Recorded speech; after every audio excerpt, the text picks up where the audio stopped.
할렐루야. 아멘. 한 주 동안 여러분 잘 지내셨나요? 그 뭐 고난 주간이라서 그러는 거야? 이렇게 다들 이렇게 푹 꺼져 있어 다들. 오늘 이 시간에 여러분 우리가 물론 고난 주간이기 때문에 여러분이 이렇게 뭐 약간 이렇게 기분이 다운되어 있는 건 아니겠지만 우리가 고난 주간에 대해서 조금 오해하고 있는 것이 있는데, 우리가 그 예수 그리스도의 고난에 동참한다라는 것은 여러분, 예수님 많이 아프셨겠다. 예수님 나 때문에 십자가에서 얼마나 아프셨을까? 막 이러면서 같이 슬퍼하라고 주신 시간이 아니라 그 사랑을 온전히 누리라고 주신 시간이에요. 아멘. 예, 그래서 우리가 그 고난 주간이라고 하여서 물론 그분의 고통을 우리가 마음으로 느끼고 깨닫고 감사하는 것은 중요한 거지만 우리가 너무 슬퍼하지 않기를 축복합니다. 아멘. 아멘. 오늘 우리 그런 의미에서 우리 큰 소리로 박수 함성으로 감사의 영광을 드립시다. 할렐루야. 아멘. 아멘. 할렐루야. 주님. 좋습니다. 자, 오늘 우리 에베소서 22번째 강해입니다. 22번째 강해고요. 하나님의 부르심에 합당한 삶을 위하여라는 제목으로 오늘 온유라는 주제를 여러분과 함께 나누길 원합니다. 사실은 제자반에서 온유에 대해서 다뤄서 오늘 설교 준비가 진짜 어려웠습니다. 왜냐하면 얘네들이 또 했던 거 하면 목사님 오늘 했던 거에서 설교 준비 쉬웠겠네 이럴까 봐 그렇다면 좀 다르게 해야지 뭐 이렇게 말씀을 묵상하느라 쉽진 않았지만 또 준비하면서 참 큰 은혜가 있었던 것 같아요. 오늘 온유에 대한 하나님의 부르심 합당한 삶을 위하여라는 주제로 오늘 같이 말씀 나눌 텐데요. 에베소서 4장 1절부터 16절 말씀입니다. 1절부터 6절 말씀이에요. 같이 한번 읽어봅시다. 시작. 그러므로 주님 안에서 갇힌 몸이 된 내가 여러분에게 권합니다. 여러분은 부르심을 받았으니 그 부르심에 합당하게 살아가십시오. 겸손함과 온유함으로 깍듯이 대하십시오. 오래 참음으로써 사랑으로 서로 용납하십시오. 성령이 여러분을 평화의 띠로 묶어서 하나가 되게 해 주신 것을 힘써 지키십시오. 그리스도의 몸도 하나요 성령도 하나입니다. 이와 같이 여러분도 부르심을 받았을 때에 그 부르심의 목표인 소망도 하나였습니다. 주님도 한 분이시요 믿음도 하나요 세례도 하나요 하나님도 한 분이십니다. 하나님은 모든 것의 아버지시요 모든 것 위에 계시고 모든 것을 통하여 계시고 모든 것 안에 계시는 분이십니다. 아멘.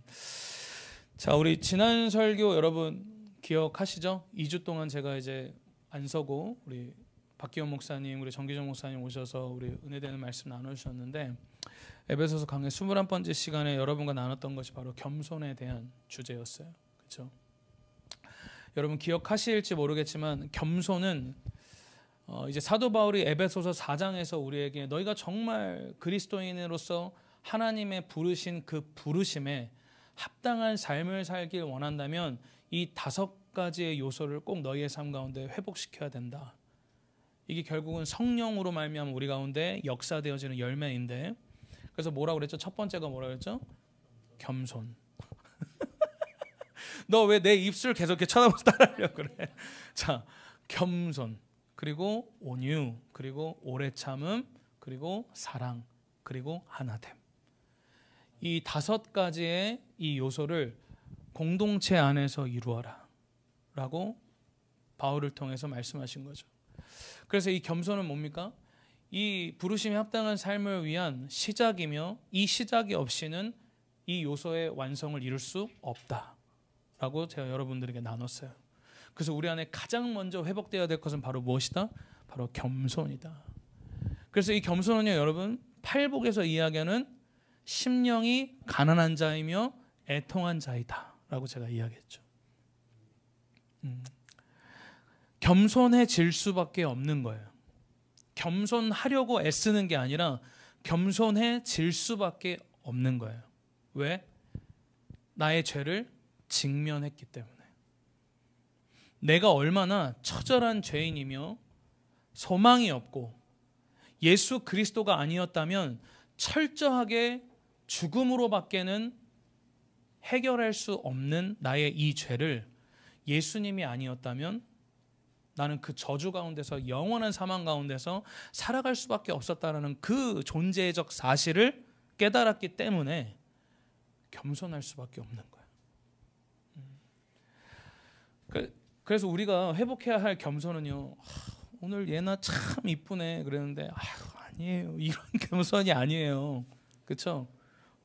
그치, 이쁜데 이쁜데 그런 겸손이 아니라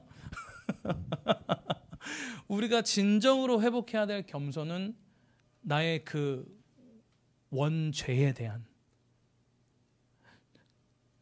예수님이 아니었다면 소망이 없었던 존재라는 그 존재적 사실에 대한 겸손. 할렐루야. 그래서 겸손은 부분적 겸손이 아니라 나의 존재적 가치에 대한 겸손인 거예요. 무슨 말인지 이해가십니까? 그렇기 때문에 우리는 겸손할 수밖에 없어.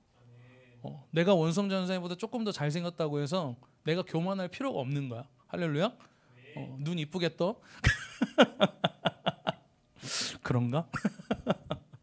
하나도 교만해질 필요가 없어. 교만해질 이유가 없는 거예요. 왜? 예수님이 아니었으면 난 살 수 없었던 그 존재이기 때문에.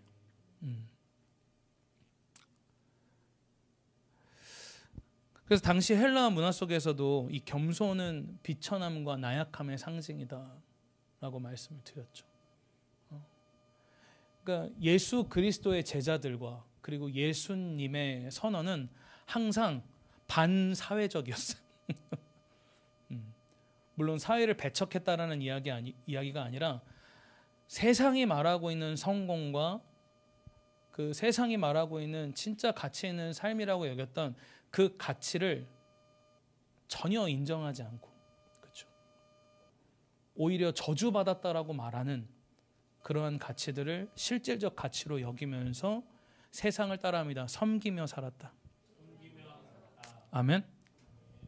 그러니까 우리가 사는 목적이 섬김이 되면 예수님의 가르침은 가장 가치 있는 가르침이 돼요.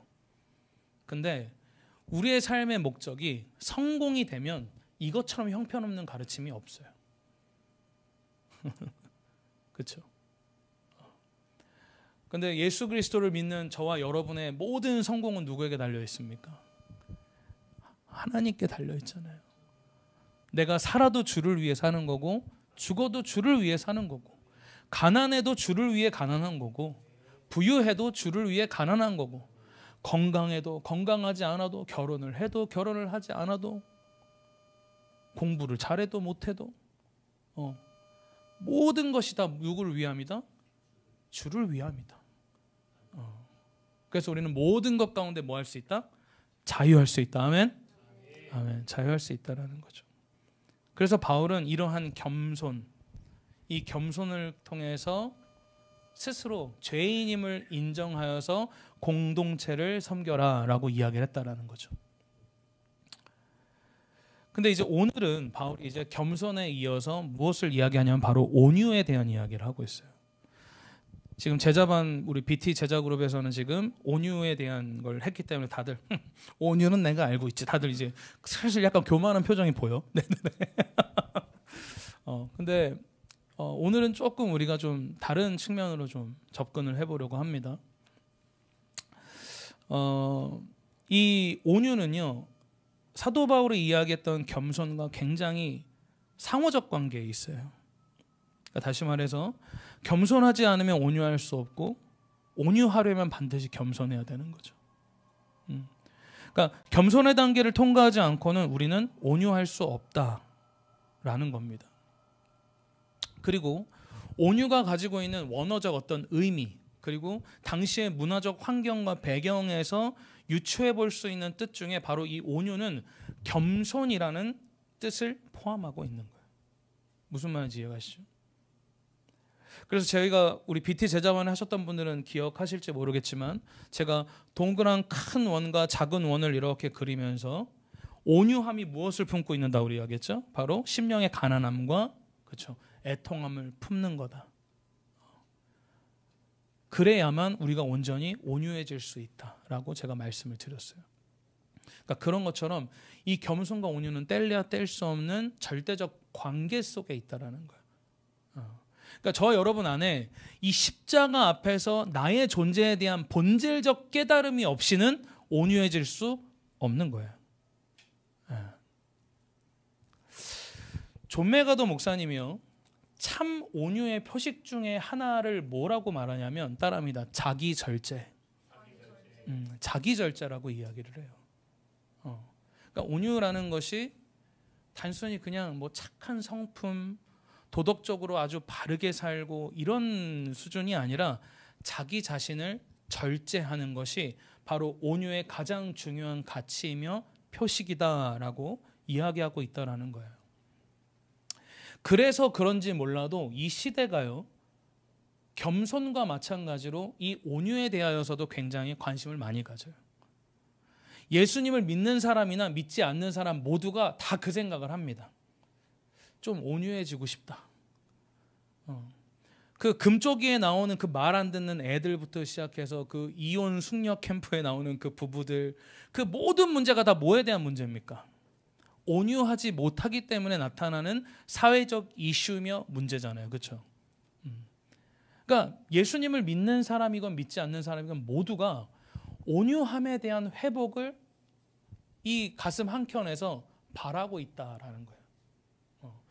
혹시 이 자리에 계신 분 중에 저는 온유하고 싶지 않습니다라고 생각하시는 분들 혹시 계십니까? 만약에 그런 분이 있다면 여러분은 이제 구원의 확신을 다시 한번 저 검증을 해야 돼요.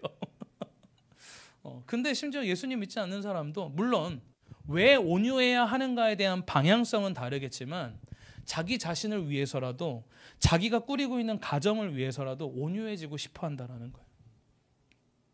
모두가 온유해지고 싶어 한다. 근데 제가 아까도 이야기했던 것처럼 이 온유라는 것은 자기 절제라는 중요한 표식을 항상 가지고 다닌다고 그랬잖아요. 근데 요즘 사회적 이슈를 보면요, 감정과 주의력, 그리고 판단력, 그리고 충동성, 이런 절제하는 능력이 어떻게 돼요? 많이 상실된 시대 속에서 살고 있기 때문에 자꾸 이러한 사회적 이슈와 문제가 계속 매스컴을 통해서, 미디어를 통해서 계속 드러나는 거죠. 지금 그래서 우리가 보고 있는 미디어가 세상 가운데 던지고 있는 메시지는 분명해요. 뭔지 아세요? 결혼하지 마라. 아이 낳지 말아라. 그래서 점점 우리나라 대한민국 지금 문제가 뭡니까? 저출산, 그리고 결혼을 계속 안 하죠. 그리고 이혼율이 높아지고 있죠. 지금 미디어를 통해서 세상 가운데 원수가 계속 메시지를 던지고 있는 거예요. 마치 그런 프로그램을 통해서 시청자들의 재미를 주고 뭔가 이런 사람도 있어 이렇게 소개하는 것 정도로 보이겠지만 그 모든 게 지금 메시지예요. 원수 마귀가 지금 던지고 있는 거예요. 결혼하지 마. 저렇게 형편없이 사는데 못하러 결혼하냐. 그게 뭡니까? 하나님께서 이 땅을 창조하셨던 원래의 창조의 목적을 허물어버리는 거예요. 생육하고 번성하고 다스리고 땅에 충만하라. 그게 하나님의 원래 우리를 창조하셨던 목적이셨는데 그 목적을 위배하는 메시지를 미디어를 통해서 계속해서 지금 던지고 있는 거예요. 특별히 이렇게 이 절제하는 능력이 사라지고 있는 시대 속에서 살아가고 있는 사회적 이슈 중에 우리가 좀 중요하게 생각해 봐야 될 게 뭐가 있냐면요, 바로 뇌과학이에요. 아니 맨날 영적인 얘기하시다 갑자기 오늘 왜 뇌과학을 이야기하나? 왜냐하면 우리가 절제하고 판단하고 하는 이 모든 것에 대한 신호를 보내는 게 뭐냐면 전두엽이에요. 이 전두엽이 발달이 안 되거나 발달에 장애가 일어나면 성인 ADHD, 그리고 막 그거 있죠. 그 뭐라 그러지? 분노 조절 장애 같은 거. 그리고 판단력이 막 충동적으로 막 바뀌고 주의력이 막 없고 집중하지 못하고 이런 모든 것들이 지금 사회적 이슈, 성인들의 어떤 정신적 질병으로 이슈화가 되고 있거든요. 근데 이런 것들이 온유함을 자꾸 배척하는 질병의 원인이 되고 있다라는 거예요.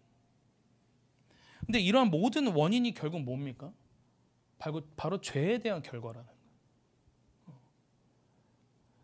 이런 영적인 문제, 어떤 우리의 정신적인 문제가 왜 죄에 대한 결과이냐? 결국 공허함으로 인해서 마음 들 곳 없는 사람들이 과도하게 스마트폰을 보고, 그쵸, 거기에 빠져서 살죠. 디지털 기기에 엄청나게 빠져서 살아요. 그게 전두엽을 망치거든요. 그리고 세상의 성공에 눈이 멀어서 성공한 자녀를 만들기 위해서 자녀들을 조기 교육을 시켜요. 그러면 학원 여러 군데 보내고. 그러니까 엄청난 스트레스 아이들이 어렸을 때부터 시달리기 시작하는 거예요. 근데 그건 역시도 스트레스성 장애로 인한 전두엽 발달을 태세시킨다는 거예요. 그뿐만이 아니라 게임 중독, 그리고 외로움과 공허함을 여러분 달래기 위해서 항상 여러분 하는 거 뭡니까? 누워서 핸드폰으로 넷플릭스 보고 유튜브 보고, 그러니까 그런 단순 활동. 그 모든 게 지금 이 사회적 이슈로 이야기하고 있는 성인 ADHD, 분노 조절 장애, 판단력 장애의 모든 원인이 되는 이유가 되는 거예요. 근데 이러한 모든 것이 뭐예요? 하나님이 우리를 창조하신 원래 원칙대로 살아가지 않기 때문에 이런 현상들이 우리 가운데 나타나기 시작하는 거예요. 이 결국 다 뭡니까? 죄라는 거예요. 죄. 하나님이 우리를 먼저 창조하셨을 때는 하나님은 우리와 함께 교제하기를 원하셨죠. 근데 우리 인간은 어떻게 합니까? 이 교제권으로부터 벗어나려고 해요. 하나님 우리와 하나 되기를 원하셨는데 온전히 하나 되는 것을 우리는 원하지 않아서 세상의 화려함과 세상의 재미, 그런 세상의 자극을 쫓아서 계속해서 살아가는 삶, 그게 결국 뭡니까? 다 죄인 거예요. 그러니까 결국 우리가 온유하지 못한다는 건 뭡니까? 우리가 죄 가운데 붙들려 있기 때문에 이미 하나님은 우리에게 온유할 수 있는 모든 기능을 주셨는데 우리 죄로 말미암아서 온유할 수 있는 그 모든 기능이 우리 가운데서 사라지게 되었다라는 거예요.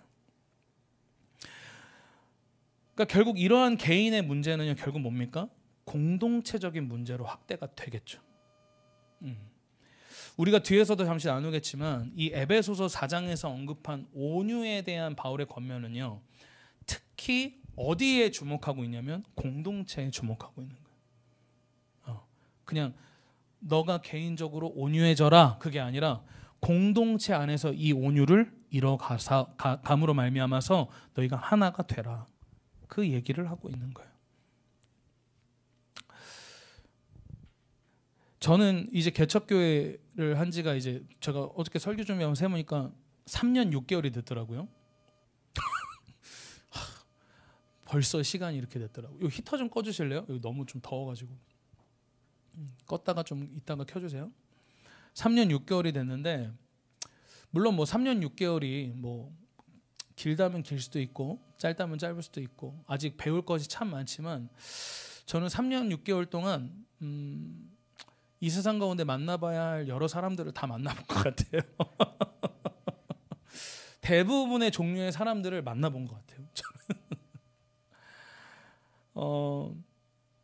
저도 처음에 개척을 할 때 바울이 말한 이런 5가지의 이 요소들이 온전히 회복되기를 꿈꾸고 이런 비전을 꿈꾸고 교회를 세웠는데 그게 쉽지가 않더라고요.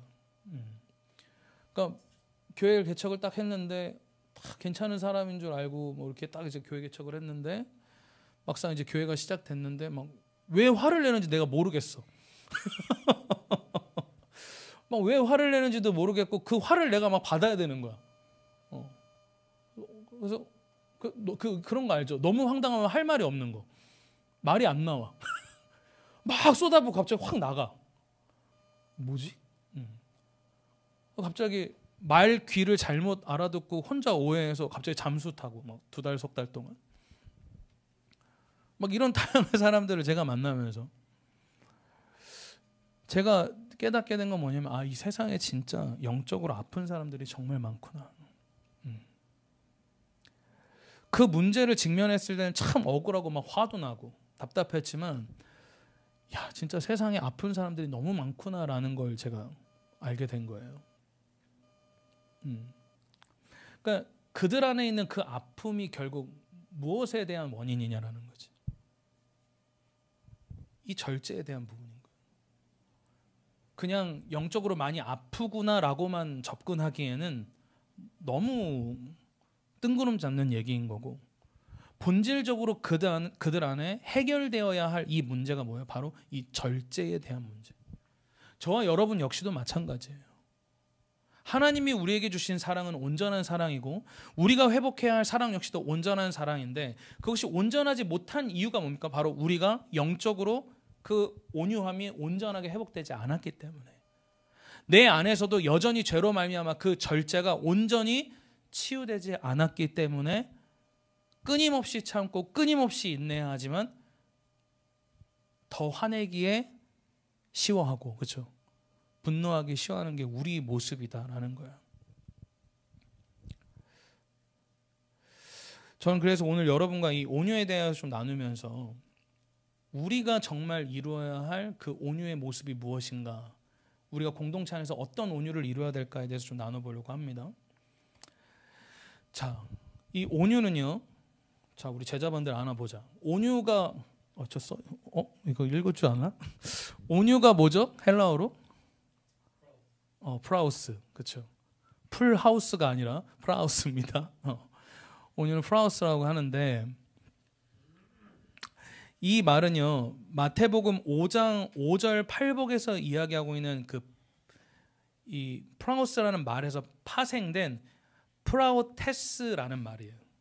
오늘 우리가 보고 있는 바울이 말하고 있는 이 온유는. 근데 제가 아까도 이야기했지만 이 단어가요 말하고자 하는 대상과 어떤 강조점에 의해서 그 의미가 조금 달라질 수 있는데 마태복음에서 이야기하고 있는 온유는 뭐에 대한 온유냐면 하나님과 인간의 관계에서의 온유예요. 무슨 말인지 이해가시죠? 근데 오늘 바울이 우리에게 말하고 있는 그 온유는요 하나님과 인간의 관계도 물론 포함하겠지만 좀 더 강조점을 두고 있는 건 무엇이다? 바로 공동체 안에서의 사람과 사람의 관계, 인간과 인간의 관계 속에서 회복되어져야 할 그 온유에 대한 심령을 이야기하고 있는 거예요. 이 고대 헬라 문화에서요 온유로 번역되는 이 프라우스는요 당시에 연약함과 굴복이라는 아주 굴욕적인 상태를 의미하는 단어였거든요. 그러니까 아마 우리가 왠지 우리에게 막 분노하는 사람에게 대항하지 않고 그걸 당하고 있을 때 마치 막 억울하고 분한 이유가 바로 여기에 있는 거예요. 이런 헬라 문화적 관점 뭡니까? 내가 이걸 참는 건 마치 지는 것 같은 거. 굉장히 굴욕적인 상태에 내가 있다라고 여기게 되기 때문에 온유함을 온전히 관계 속에서 갖지 못하는 거예요. 공동체 안에서 우리가 온유하지 못하는 이유는요. 방금도 제가 말했던 것처럼 내가 그 화를 다 받고 억울한 일을 당하고 그것에 대해서 내가 대항하거나 거기에 합당한 무언가를 내가 행하지 않았을 때 오는 그 분함. 내가 마치 굉장히 굴욕적인 상황 가운데 있다라고 여기게 되는 내 스스로에 대한 인식들. 이런 것들이 나를 자꾸 공격하니까 관계 속에서 오는 온유함을 내가 온전히 취하지 못하는 거죠.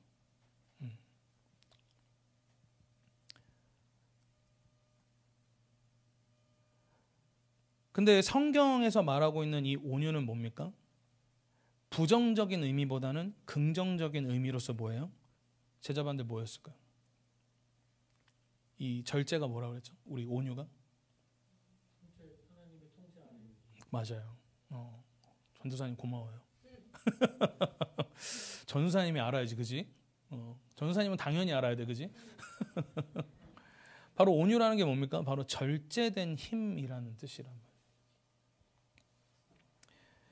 그 고대 그리스에서요 전쟁에 사용할 말을 훈련하는 특별한 방식이 있었는데 이 들에서 자란 야생마들을 잡아다가 이렇게 긴 훈련을 하거든요. 근데 이 훈련의 과정은요 단순히 그 말을 온순하게 하는 것에 이렇게 집중하는 게 아니라 그 말이 가지고 있는 강력한 힘을 유지하면서 그것을 통제하는 방법을 기수와 그리고 말이 서로 교감할 수 있도록 하는 훈련을 하는 거예요. 그래서 당시에 전쟁에 준비된 준말을 가리켜서 고대 사람들은 뭐라고 이야기했냐? 바로 프라우스라고 이야기를 했던 거예요. 잘 길들여진 말, 그 말을 프라우스라고 이야기를 했던 거예요. 결국 성경적인 온유라는 게 결국 뭡니까? 절대 주권자이신 하나님의 그 통제 아래서 절제의 힘을 갖는 거예요. 그렇죠? 그냥 힘을 다 놔버리는 게 아니라 뭐라고요? 절제된 힘을 가지고 있는 거.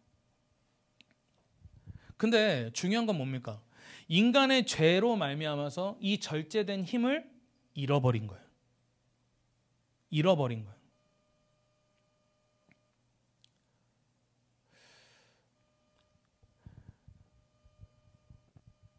그 이유는요, 절제된 힘이 거룩하게 통제되고 또는 발휘되는 목적이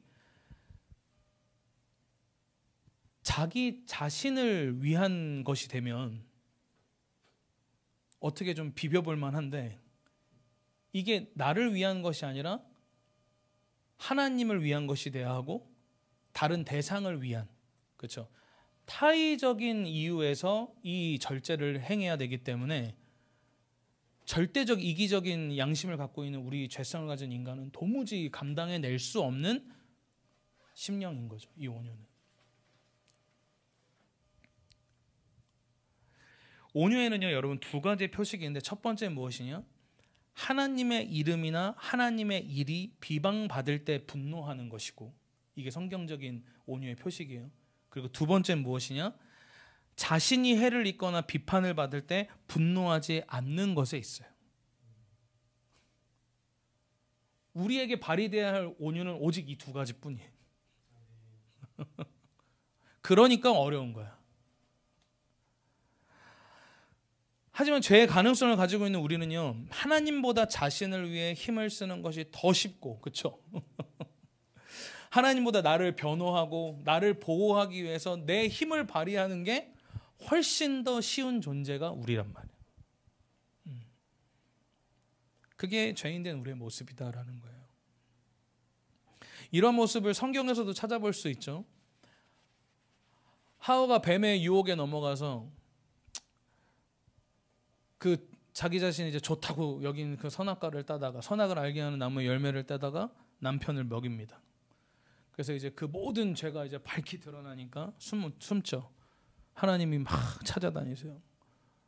아담아, 아담아 찾아다닙니다. 근데 아담이 그 죄가 탁 들어오자마자 뭐라고 이야기합니까? 당신이 나를 위하여 만들어준 그 여자가 나에게 이 열매를 주어서 나는 먹었을 뿐입니다 라고 이야기를 하죠. 뭐예요?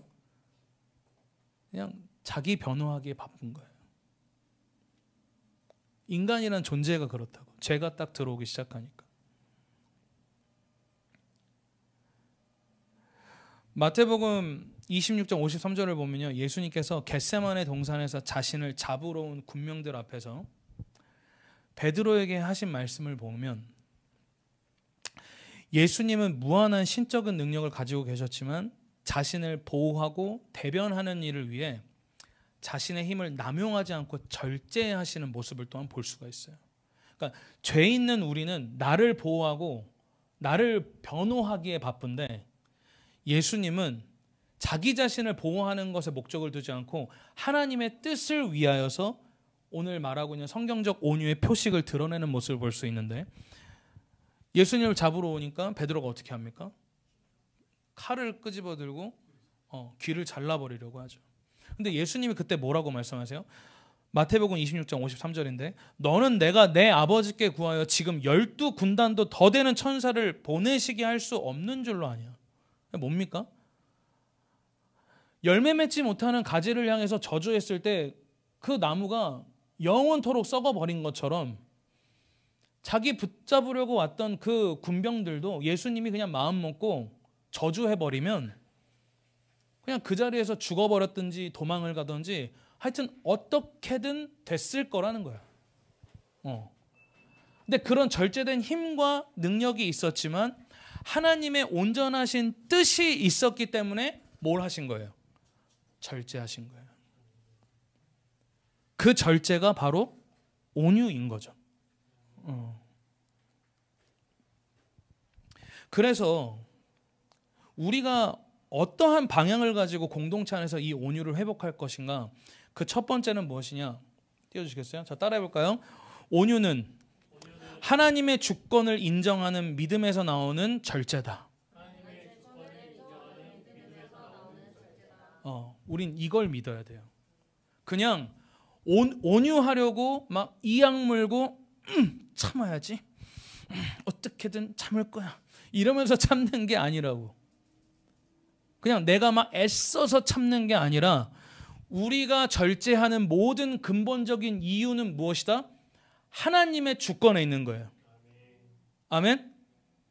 누가 나에게 안 좋은 일을 행하고 나에게 해를 입혀도 내가 그것을 온유함으로 용납하고 참을 수 있는 이유, 절제할 수 있는 이유, 화를 낼 수도 있고 바른 말 따박따박 하면서 코너로 몰아붙여도 뭐라고 할 수도 있지만 그걸 내가 한 번 더 이악 물고 참고 온유함으로 절제함으로 나의 모든 것을 성령의 절제함 속에서 그 대상을 향해서 발휘할 수 있는 그 모든 이유는 전능하신 하나님의 주권에 있다는 거예요. 아멘. 그게 우리 공동체 안에서 회복되어져야 할 온유의 표대예요. 여러분, 다윗의 삶에도 이런 비슷한 사건이 있었죠. 철천지 원수가 자기가 사랑하는 아내의 장인이야. 그러니까 아버지인 거야. 그냥 자기는 열심히 살았을 뿐인데 그 골리앗 한 번 쓰러뜨린 일 때문에 사울은 천천히고 다윗은 만만히로다. 막 시기한 사울 왕이 막 열이 받아가지고 다윗을 10년 이상을 쫓아다니면서 막 죽이려고 쫓아다녀요. 그래서 다윗 어떻게 합니까? 동굴에 갇혀서 숨어 있고. 근데 다윗의 인생에 두 번의 기회가 와. 그 사울을 죽일 수 있는 두 번의 기회가 왔다고. 주변 사람들도 얘기합니다. 이거 하나님이 주신 기회라고. 여러분 어떠시겠어요? 그래? 그래, 알겠어. 내가 한번 가서 죽여볼게. 이거 하나님이 주신 기회다라고 아마 여러분 그 기회를 아주 낚아챘을 거라고. 근데 다윗 뭐라고 합니까? 하나님께서 기름 부으신 자를 내가 어찌 죽일 수 있냐? 내가 함부로 어찌 그의 생명을 끊을 수 있냐라는 거지. 더 넓은 차원의 하나님의 뜻을 보고 그 두 번의 기회를 어떻게 해요? 참아버려요. 심지어 그 기회 중에 옷깃을 베어왔는데 그것조차도 막 죄책감이 드는 거야. 그러니까 여러분, 죄책감이 들 거면 이런 거에 좀 죄책감 들어. 할렐루야? 쓸데없는 거에 자꾸 죄책감 들지 말고 좀 이런 거에 죄책감 좀 들어. 본질적인 거야. 할렐루야? 그래, 뭐 코드 틀린 것 때문에 죄책감 같은 거 들지 말고 좀 이런 본질적인 거.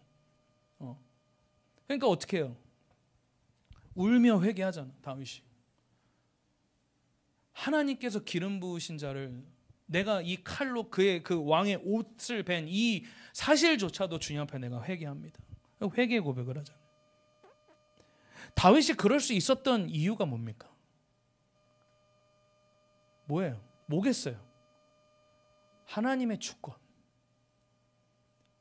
사무엘 선지자를 통해서 다윗을 왕으로 세우기로 결정하셨던 그 하나님의 주권. 할렐루야. 내가 비록 이런 쫓김받는 상황 가운데 있다 할지라도, 그리고 죽일 수 있는 이 가운데 내가 있다 할지라도 하나님의 모든 뜻이 하나님의 기름 부음 받은 자를 마음대로 내가 해야 할 수 없어서 그 모든 심판의 주권을 내 스스로가 내려놓고, 할렐루야, 그 모든 주권을 하나님께 드리는 거예요. 그 절제, 그 온유. 여러분, 공동체 안에서도 이런 억울한 일 얼마나 앞으로 많겠어요. 지금이야 우리 막 숫자도 얼마 안 되고 다들 잘 맞고 이러니까 막 이렇게 즐겁게 막 우리 예배도 하고 하지만 이제 사람들이 점점 이제 오겠지? 오면 다양한 사람들이 올 거야. 할렐루야. 이런 사람이 있었어. 막 이런 사람들이 올 거란 말이야. 그럼 그때마다 여러분은 어떻게 하시겠냐라는 거야. 그 억울함 중에 있을 때마다 우리는 이걸 기억해야 돼요. 모든 것이 하나님의 주권 가운데 있다. 내가 억울함 가운데 있다 할지라도, 내가 비난을 받고 핍박을 받고 누군가로부터 정말 당하지 않아도 될 만한 어떤 억울한 일을 당하고 있다 할지라도 이 모든 것이 하나님의 뜻, 하나님의 주권 가운데 내가 있기 때문에 나는 온유할 수 있다. 그 우리의 온유의 목적이 바로 여기에 있다라는 거예요. 이처럼 온유는요, 하나님의 거룩한 통제 속에서 뭐 하는 겁니까? 모든 것을 주님께 뭐 하는 거예요? 맡기는 거야. 아멘? 모든 걸 맡기는 거야. 우리가 온유를 생각하면 항상 뭘 생각하지? 내가 참는 거, 내가 인내하는 거, 내가 착해지는 거. 그죠? 근데 진짜 온유는 뭐라는 거예요? 맡기는 거예요. 무슨 말인지 이해가시죠? 우린 이런 온유의 패러다임을 바꿔야 된다. 그래서 우리 교회도 이런 일이 생길 때마다 여러분 주님께 맡기십시오. 할렐루야. 아니 또 물론 아프신 분이 오겠죠, 당연히. 그런 분들이 안 올 수 없죠. 그리고 교회는 그런 분들이 와야 되고. 뭐라고요? 아, 너도 아프다고? 맞아, 너도 아파. 우리 다 아파. 우리 다 아파. 우리 모두 아픈데 아픈 사람들끼리 잘 보듬읍시다. 할렐루야. 무엇으로 보듬어요? 하나님께 맡기는 거야. 맡기는 거. 근데 제가 축복하는 것은 그 우월 의식에 사로잡히지 마세요. 내가 쟤보단 낫지 뭐 이런 거 안 돼. 주님, 내가 쟤보단 낫잖아요. 내가 주님께 맡깁니다. 이런 느낌은 아니야. 예수님 역시도 십자가 위에서 못 박히시고 고통당하고 계실 때 율법학자들, 율법 선생들, 그 유대 지도자들이 막 손가락질을 하면서 막 조롱을 합니다. 근데 그때 예수님께 조롱을 할 때 무슨 얘기를 합니까? 아니, 저가 다른 이를 구원할 수 있다면 본인 스스로도 좀 구원해보라지. 왜 저렇게 처절하게 십자가에 저렇게 창피하게 매달려 있냐? 이런 식으로 막 비아냥거려요. 근데 예수님이 한번 생각해 보세요. 예수님이 십자가에서 못 내려오셨을까? 예수님은 아마 돌무덤도 그냥 통과하셨잖아요. 그렇죠? 벽도 통과하신 분이 예수님이신데 그 예수님 그냥 못 박혀 이렇게 빼지 않았을까? 그냥 이렇게 빼고, 아니면 그 약간 좀 안 좋은 그림이긴 한데 그 근육질 예수님이 십자가 이렇게 뿌개는 거 보셨어요? 이렇게 매달리는 예수님이 근육질인데 이러고 뿌신 거야. 이렇게 해서 뭐 어찌됐든 방법이 어찌됐든지 간에 그렇게 스스로 십자가에서 자유해지실 수 있었지 않을까요? 근데 그걸 어떻게 해요? 포기하시잖아. 왜? 하나님의 뜻, 하나님의 처분에 모든 걸 맡기기 위해서. 그래서 예수님 뭐라고 이야기하신 거예요? 누가복음 23장 34절 전반절에 이에 예수께서 이르시되 아버지 저들을 사하여 주옵소서. 자기들이 하는 것을 알지 못함이니이다 하시더라. 그게 우리가 공동체 안에서 회복해야 할 온유예요. 아멘? 할 수 있겠어? 못하겠다고? 아니야, 같이 해줘야 돼. 나 혼자 못해. 우리 같이 하자 얘들아. 그럼 얘는 그러겠지. 퍼센테이지가 있겠죠. 목사님 90, 우리 10 뭐 이렇게 하지. 내가 반드시 기도해서 50대 50으로. 아니 50을 너희들끼리 지분을 나누면 되잖아.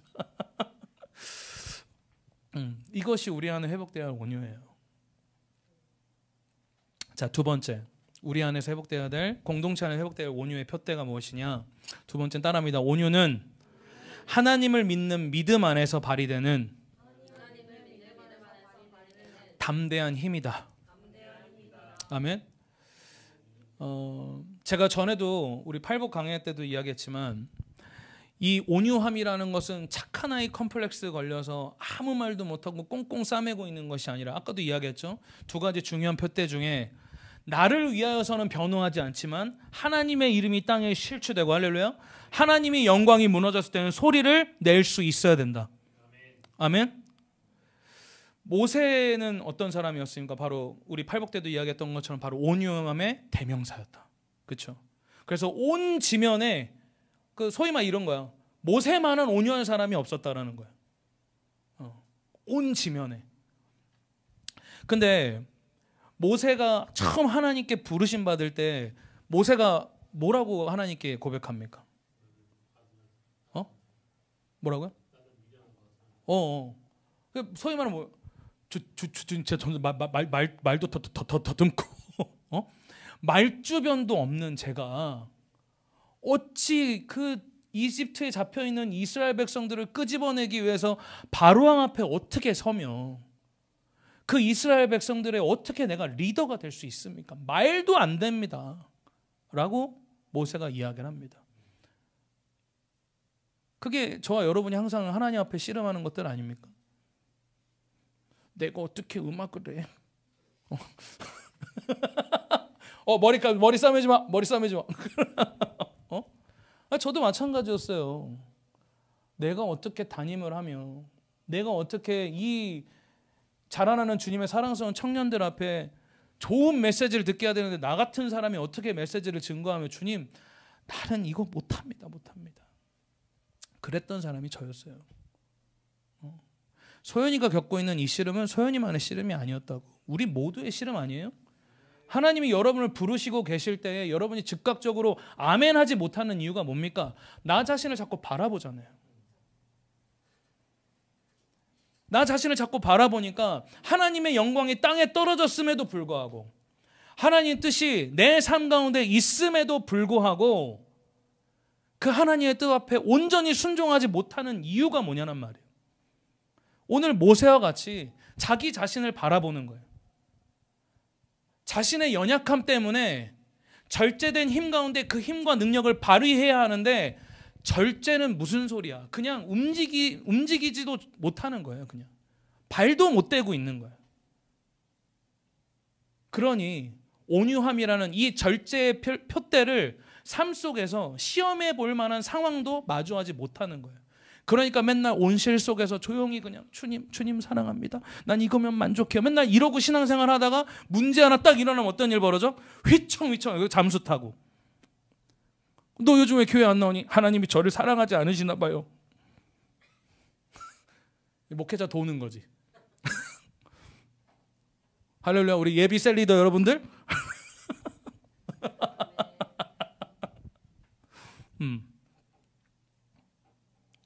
직면해야 되거든. 내가 약할 때 강함 되시는 하나님. 아멘. 그걸 경험할 때 절제된 힘의 능력이 믿음 안에서 발휘된단 말이야. 아멘. 근데 자꾸 내 힘, 내 능력, 내가 좀 주님, 내가 좀 이만큼 준비되면 주님의 뜻 가운데 내가 나아가리다. 그럼 그 무슨 얘기야? 지가 하겠다는 거야. 근데 진짜 믿음은 뭐예요? 내가 준비되지 않았더라도 하나님이 주님 말씀하시면 내가 나아가리라. 주님 뜻이 아니면 내가 멈춰서리라. 내가 가고 서는 것 주님 뜻에 있는 거잖아. 오 주님. 그렇지. 나를 이끄소서. 할렐루야. 그거잖아. 근데 모세처럼 얘기하는 거야 맨날. 저는 집안이 흙수저라. 나는 이런 고백 아직 한 번도 해본 적은 없지만 주님 제가 얼굴이 못생겨서 표정이 별로 다들 안 좋은데? 알았어. 뭐 그런 거. 야, 왜 이렇게 기분들이 안 좋아졌어 갑자기? 지금 보경이 뒤에서 표정.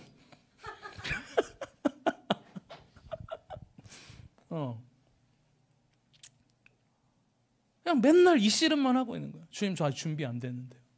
저 이게 부족한데요. 돈이 없는데요. 뭐가 없는데요. 뭐가 부족한데요. 아니요. 여러분이 붙들어야 될 건 모세 손에 들려주신 그 지팡이에요. 그 지팡이가 능력이 있는 거예요. 지팡이를 주신 하나님과 그 지팡이를 통해 역사하실 하나님을 향한 모세의 믿음의 능력이 있는 거야. 그러니까 이런 연약함 가운데서 이 앓는 소리를 하고 있는 모세도 여러분 한번 생각해 보세요. 물론 그 왕족의 출신이긴 합니다만 도망자 출신이었던 그 모세가 어느 날 이집트 왕 앞에 서야 되는 거야. 그러니까 소위 말해서 여러분이 내가 북한에 있는 그 모든 사람들을 다 남쪽으로 다 끌고 와야겠다라고 해서 김정은 앞에 서는 거야. 근데 모세가 이야기한 것처럼 말주변도 없고 통솔력도 없고 나 맨날 말도 없는데 내가 어떻게 김정은 앞에 섭니까? 이거랑 똑같은 얘기라니까. 그거 어떻게 하겠냔 말이에요. 그러니까 모세도 엄청난 씨름을 했던 겁니다. 쉬운 일 아니에요. 근데 모세는 뭘 의지한 겁니까? 모세의 손에 들려주게 하셨던 그 지팡이를 쥐어주신 하나님의 권능과 그분의 그 위대하심, 할렐루야, 그 믿음으로 나아갔더니 자신의 약점을 절제하잖아. 자신의 그 연약함을 절제하잖아.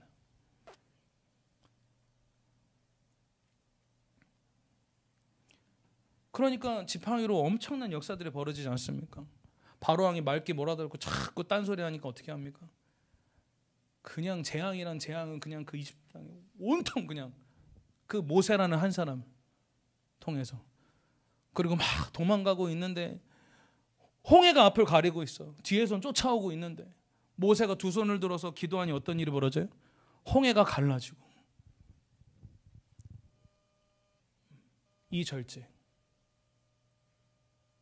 이 절제가 우리 공동체 안에 회복돼야 돼요. 이래서 안 됩니다, 저래서 안 됩니다가 아니라. 정기준 목사님도 저번 주에 오셔서 설교 때 얘기했잖아요. 주님 주신 마음이면 시작해보라고. 실패도 실패가 아니라고. 그건 경험이라고. 그냥 해보는 거라고. 해봐야 이게 잘못된 건지도 알고. 그렇죠? 그 정목사님 했던 얘기잖아요, 저번 주에. 자꾸 여러분 바라보지 마세요. 여러분의 연약함을 바라보는 것을 절제하세요. 아멘? 그걸 절제해야 이 안에서 역사하시는 하나님의 권능이 여러분 안에 절제된 힘으로, 능력으로 나타나는 거예요. 모세처럼. 아멘? 이게 온유라는 거예요. 그래서 마틴 로이드 존스 목사님이 뭐라고 온유에 대해서 이야기하는 줄 아십니까? 온유는 따라합니다. 나는 완전히 끝났다. 아멘? 나는 완전히 끝났다라고 여기고 살아가는 것이 바로 온전함이다라는 거예요.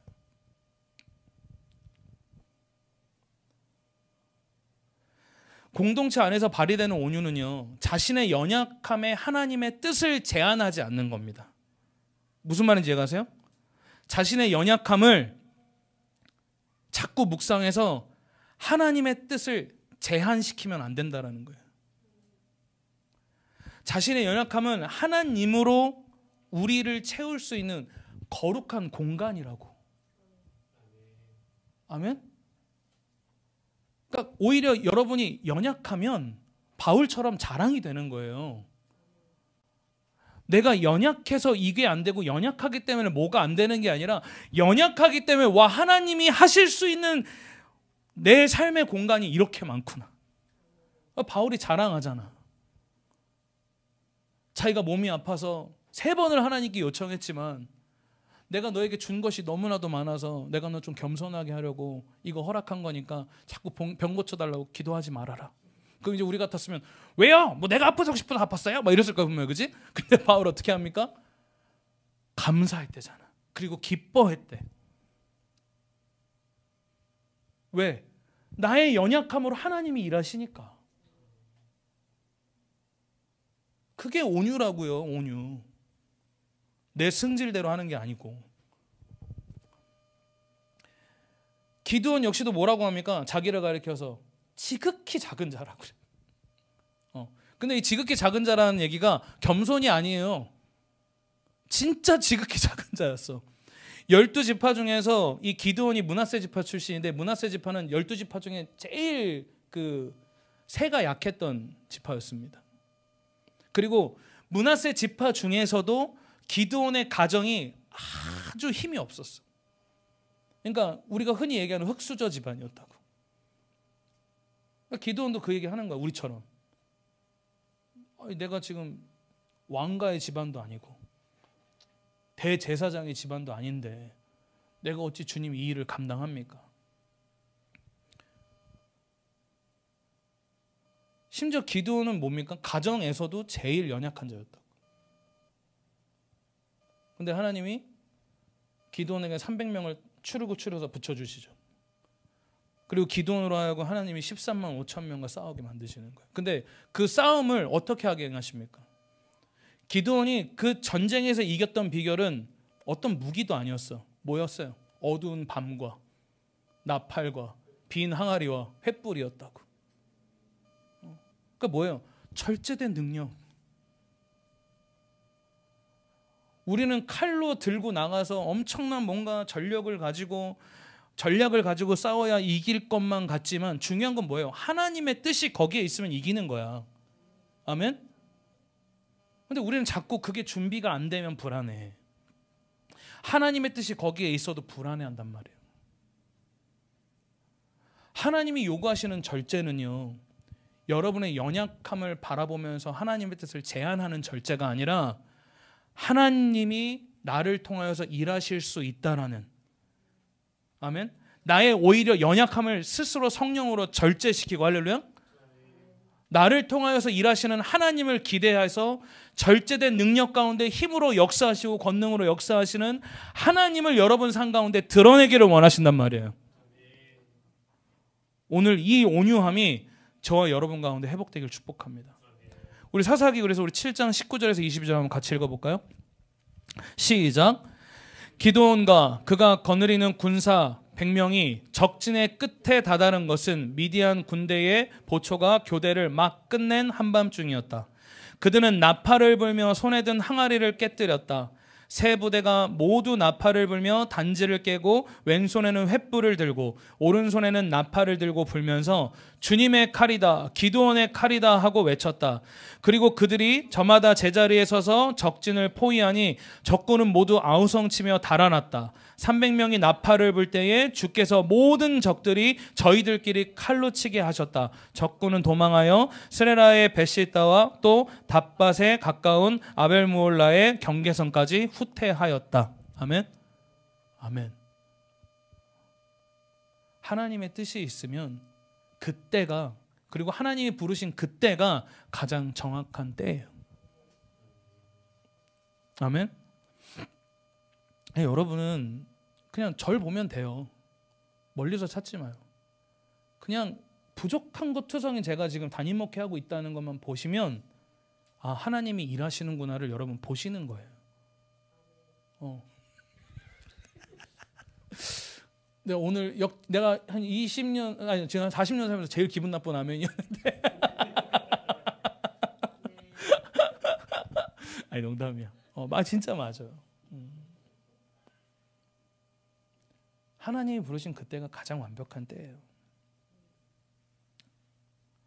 우리 안에 이러한 온유함이 회복되길 축복합니다. 우리의 한계를 뛰어넘게 하시는 그 하나님의 뜻 앞에 순종할 때 역사하시는 그 하나님을 경험하는 공동체가 되자고요. 그러한 한 사람 한 사람을 리더로 서는 SMC를 한번 생각해 보란 말이야. 공도한 목사 혼자 이끌어가는 SMC가 아니라 공도한 목사, 우리 최춘호 하면 또 이제 화내겠지? 우리 추노 알았어. 우리 추노 전도사. 그것도 아니야, 알았어. 아무튼 교회에 모세도 있고 다윗도 있고 할렐루야. 이런 믿음의 선진들과 같은 믿음을 본받은 사람들이 함께 하고 있다고 한번 생각해보라. 이 SMC가 얼마나 하나님 보시기에 아름다운 교회겠냐. 우리 안에 이 온유함이 회복돼야 된다라는 겁니다.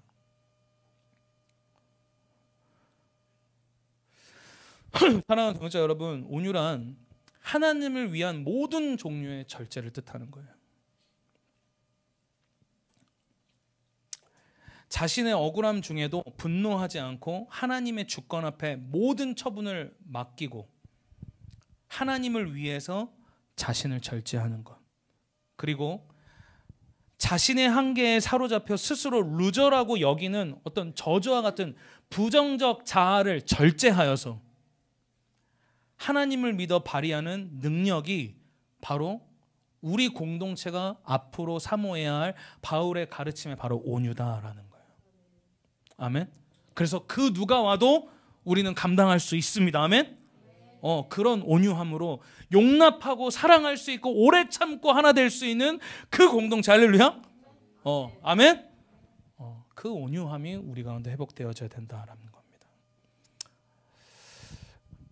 마지막으로 말을 이렇게 훈련시키는 과정의 세 가지를 좀 여러분과 나누고 오늘 말씀을 좀 마치려고 하는데, 말을 훈련시킬 때 특이한 세 가지의 훈련 방법이 있어요. 그게 뭐냐면 첫 번째는요, 그라운드 타이라는 건데, 이건 뭐냐면 말을 어디다 묶지 않아도 그 말의 기수가 붙들고 있는 이거 뭐라고 그러지? 고삐 있잖아요.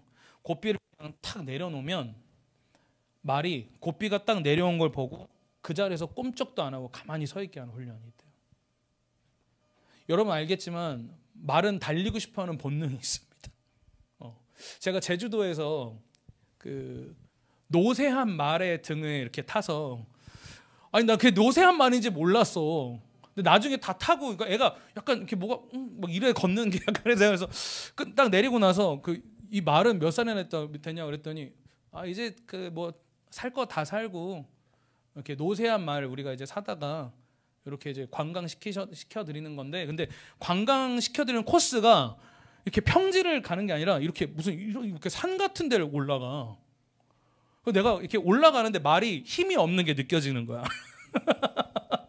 이렇게 뭔가 막 비실비실 거리는 게 느껴져. 내가 계속 올라가면서 야 미안해 근데 계속 그랬거든. 근데 말은 어쨌든 내가 근데 말 근육을 보니까 이 허벅지 근육이 장난이 아니더라고. 근데 그러한 노쇠한 말도 그냥 초원에 탁 하고 풀어놓으면 그냥 사정없이 달린다는 거야. 그게 말의 본능이라는 거야. 근데 그런 본능을 고삐가 바닥에 탁 내려놓아지는 순간 묶여있지 않아도 그 자리에 그냥 stay here라는 거, 멈춰 서 있는 거, 그 훈련을 시킨다라는 거죠. 이게 하나님이 우리에게 요구하시는 온유의 모습이다. 아멘. 또 두 번째는 뭐냐, 디센딩이라는 훈련인데 뭐냐면 말이 소리에 예민하다고요. 그래서 요란한 소리가 나거나 그러면 갑자기 흥분을 해서 막 두 발로 일어서거나 막 요동을 친다라는 거예요. 그래서 그걸 요동하지 않게 하기 위해서 기수가 일부러 훈련사가 귀에다가 천을 막 팔럭거리는 소리를 내거나 와 막 소리를 내거나 막 시끄러운 소리를 일부러 낸다는 거예요. 왜? 어떠한 시끄러운 소리나 돌발 상황이 생겨도 말이 전혀 요동하지 않게 하기 위해서.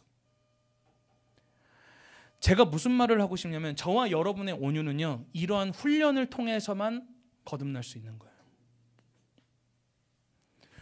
우리가 온유하지 못했던 때가 있었을 겁니다.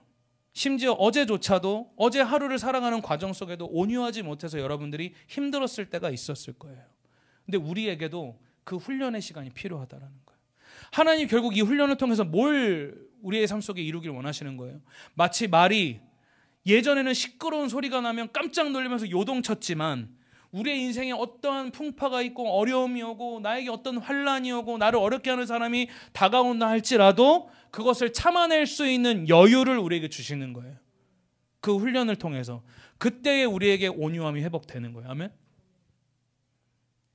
그래서 여러분은 이 온유의 훈련을 하나님 앞에서 온전히 신실하게 받기를 축복합니다. 그리고 세 번째 훈련은 무엇이냐? 세 번째 훈련은요, 중동이나 이 전쟁에서 타고 다니는 말을 훈련할 때 하는 훈련법인데, 말을 일부러 엄청 뛰게 하는 거야. 사람이 타서. 그럼 막 뛰면 막 숨도 막 헉헉 할 거 아니야, 그지? 근데 목이 엄청 마를 거 아니야. 근데 일부러 시냇가 앞에 가는 거야. 개울이나. 근데 그 앞에 가서 물을 일부러 안 먹여. 근데 말이 그렇게 한참을 뛰고 물 앞에 가게 되면 어떤 일이 벌어지냐면 물로 뛰어든대요. 미친 듯이 뛰어든대. 그냥 물 안으로 뛰어든대. 근데 그걸 못하게 하는 거예요. 그래서 기수가 어떤 사인을 줄 때까지 그 물을 못 마시게 하는 거예요. 말에게는 그 물을 먹을 수 있는 힘도 있고요, 권한도 있어요. 뛸 수 있는 능력도 있고 힘도 있고요, 권한도 있습니다.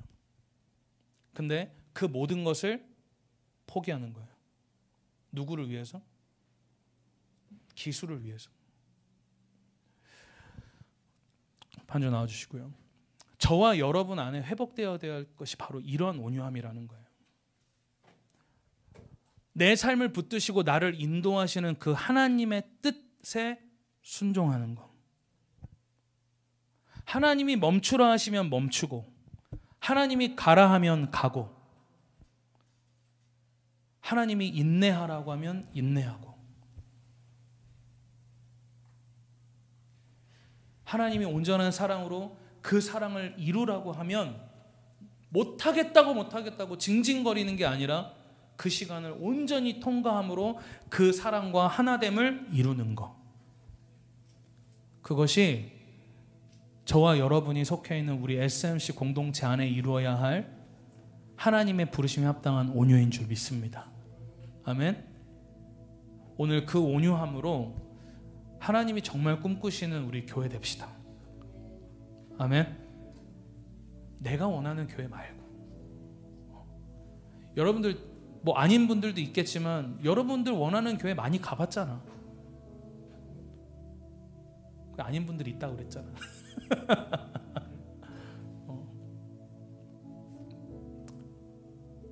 우리가 꿈꾸는 교회가 어디 있어요? 하나님이 꿈꾸시는 교회가 돼야지. 그렇죠? 오늘 이 시간 우리 기도합시다. 오늘 여러분 항복한다는 의미로 이렇게 두 손을 이렇게 좀 주님 앞에 올려드립시다. 이렇게 올려드리면서 따라합시다. 주님, 항복합니다. 주님, 모든 주권을 주님께 드립니다. 나의 각오섬이 주님의 뜻에 있음을 고백합니다. 이것이 저와 여러분의 고백이 되기를 원합니다. 우리 안에 모든 불순종의 영들이 예수의 이름 가운데 십자가에 못 박혀질지어다. 우리 안에 모든 순종하지 못하는 그 모든 저항의 정신들이 예수의 이름 가운데 끊어질지어다. 오늘 우리 안에 주님의 주권에, 주님의 뜻 앞에 복종하고 순종하는 우리 SMC 모든 성도들 되게 하여 주시고, 주님의 뜻 앞에 굴복하며 주님의 뜻을 이루는 우리 SMC 모든 성도들이 되어서 온유를 이루는 교회 되게 하여 주시옵소서. 오늘 그렇게 주여 한번 부르짖고 주여 앞에 항복하는 마음으로 기도하며 나가시겠습니다. 기도합니다.